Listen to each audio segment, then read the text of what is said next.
hindi po totoo yung mga sinasabi nila na for the content lang po yun dahil totoo pong pagmamahal. Love you, Papa. Bibi. Para maitaguyod ang kanyang pamilya. Mula Negros, si Rene nakipagsapalaran sa Maynila.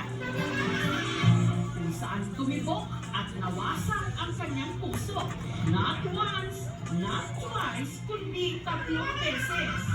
Parang sila na mag-asawa na para gumaan ang aking loob, ay binigyan ko po ng daya yun, tinagap ko sa sarili ko na wala namang tatagal na ganong klaseng relasyon. Nagmahal na rin daw si Rene ng babae kung kanino nagkaroon siya ng anak.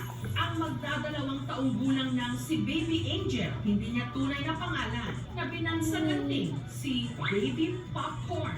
Yung relasyon namin po umabot po ng 1 taon, kaya po nabuo po yun. At yun po ay hindi po dahil sa aksidente po nangyari, yun po ay kagustuhan. At may nakilala siyang ibang lalaki sa buhay niya. Ayoko na kasama yung anak ko sa kanila dahil akin yun. At nagkaroon po kami ng legit na agreement at yun po under by the DSWD.